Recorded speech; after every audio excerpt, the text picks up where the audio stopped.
রাজশাহী চিড়িয়াখানা, বর্তমান নাম রাজশাহী বোটানিক্যাল গার্ডেন। এখানে খুব জমকালো অনুষ্ঠানের মধ্য দিয়ে বিয়ের একটা প্রোগ্রাম চলছিল। তো ইনভাইটেশন পেয়ে আমরা ৫ জন ফ্রেন্ড মিলে সেই ইনভাইটেশনে অ্যাটেন্ড করি। সো গেট দিয়ে ঢোকার সময় দেখতেই পাচ্ছিলাম যে ডেকোরেশনটা অসম্ভব সুন্দর একটা ডেকোরেশন করেছে। যেহেতু রাতের বেলা লাইটিং করলে কিন্তু অনেক সুন্দর লাগে। আর ইউনিক ডেকোরেশন ছিল। সিনেমাতে কোনো বিয়ে হলে যেরকম ডেকোরেশনটা দেয়, লুক লাইক দ্যাট একদম ঐরকমই কিন্তু একটা সুন্দর ডেকোরেশন ছিল। প্রত্যেকটা স্পটই কিন্তু একদম ছবি তোলার জন্য পারফেক্ট একটা স্পট বলে মনে হচ্ছিল। যদিও ফটো সেশনের জন্য কিন্তু আলাদা স্পট রাখা হয়েছিল।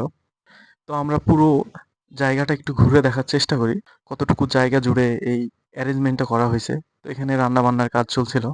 যেহেতু একসাথে অনেক লোকের কিন্তু ইনভাইটেশন ছিল এখানে, সেজন্য একসাথে অনেক রান্না করছিল বাবুর্চিরা। জানি না এক্সাক্ট এখানে কতগুলো মানুষকে ইনভাইট করা হয়েছিল, তবে আইডিয়া ১০,০০০ প্লাস হবে, ১০,০০০-এরও বেশি মানুষের অ্যারেঞ্জমেন্ট ছিল এখানে।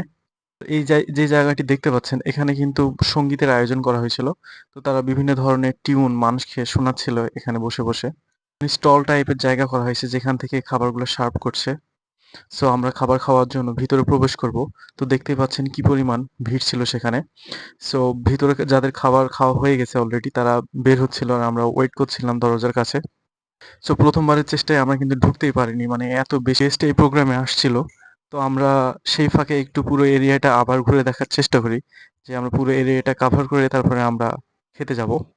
এখানে যেহেতু বিয়ের প্রোগ্রাম, তো এখানে আতশবাজি ফাটানো হচ্ছিল, যেটা দেখতে খুবই চমৎকার লাগে। যদিও সাউন্ড পলিউশন হয়, যাই হোক সেটাকে যদি স্কিপ করি তো এইটা কিন্তু দেখতে খুব বেশি ভালো লাগে। পরে সেকেন্ড টাইম আবার আমরা খাবার খাওয়ার জন্য যাই এবং গিয়ে দেখি সেম আবার আগের মতনই প্রচুর পরিমাণে কিন্তু গ্যাঞ্জাম। মানে এত বেশি মানুষের জমায়েত ছিল যেটা বলার অপেক্ষায় রাখে না। তো দেখতেই পাচ্ছেন একসাথে প্রচুর পরিমাণে মানুষ কিন্তু, আমার মনে হয় আমি আইডিয়া করছি যতটুকু ১৫০০ থেকে ২,০০০ মানুষ একেকটা চালানে কিন্তু বসছিল। সো এটা থেকে আনুমানিক বলা যায় ১৫-২০,০০০ গেস্ট তো হবেই। এটা আমি জাস্ট আইডিয়া করছি।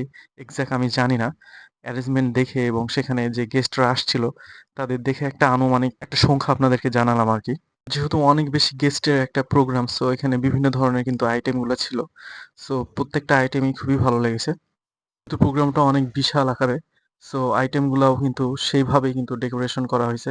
অ্যান্ড প্রত্যেকটা টেবিলে কিন্তু সার্ভের জন্য একেকটা লোক রাখা হয়েছে।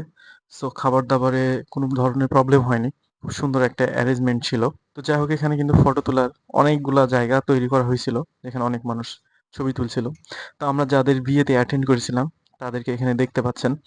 যেহেতু বর-বউ যেখানে আছে সেখানে যদি সকল গেস্ট যায় তাহলে কিন্তু অনেক বেশি গ্যাঞ্জাম হয়ে যাবে। সেজন্য প্রজেক্টরের মাধ্যমে তাদেরকে দেখানো হচ্ছিল। এটা খুব সুন্দর একটা ম্যানেজমেন্ট সিস্টেম ছিল বলে আমি মনে করি। কারণ বর-কনে যেখানে থাকে সবাই যদি যায়, যতগুলা গেস্ট আসছিল, তো সেখানে গিয়ে একটা হুলস্থুল কাণ্ড বেঁধে যেতে পারত। সেজন্য সেরকম যেন না হয়, যেহেতু বিশাল আকারে একটা প্রোগ্রাম এরেঞ্জ করা হয়েছে। সো তারা কিন্তু এই প্ল্যানটা খুব চমৎকারভাবে এরেঞ্জ করেছে, যেটা আমার কাছে পার্সোনালি খুব বেশি ভালো লেগেছে। রাজশাহী চিড়িয়াখানা যেহেতু বিশাল একটা এলাকা বলা যায়, সো তার এক সাইডে এরকম ইভেন্ট অ্যারেঞ্জমেন্টের একটা জায়গা করা হয়েছে। বিষয়টা খুবই ভালো লেগেছে। বিশেষ করে যাদের অনেক বেশি গেস্ট আসে বা গেস্ট অ্যাটেন্ড করে তাদের জন্য এরকম প্লেস আসলে খুবই ভালো। কারণ রাজশাহীতে যে সকল কনভেনশনাল হলগুলো রয়েছে সেখানে আমার মনে হয় ২,০০০-৩,০০০ মানুষের জন্য অ্যারেঞ্জমেন্টটা ঠিক আছে। বাট সেটা যদি সংখ্যায় ১০,০০০ প্লাস বা ১৫,০০০ মানুষ হয়ে যায়, তাহলে সেই জায়গাগুলাতে কিন্তু তাদের অ্যারেঞ্জমেন্ট সিস্টেমটা সঠিকভাবে পালন করতে পারবে না। সো বা তাদের জন্য কিন্তু এই ধরনের জায়গাগুলা পারফেক্ট বলে মনে করি। তো দেখতে পাচ্ছেন বর-কনে এখানে ফটো সেশন করছে এবং তাদের সাথে যারা ছবি তুলতে ইচ্ছুক তারা চাইলে কিন্তু ফটো তুলতে পারছে। সো খুব সুন্দর একটা অ্যারেঞ্জমেন্ট ছিল এবং প্রোগ্রামটা ছিল। ধন্যবাদ সবাইকে।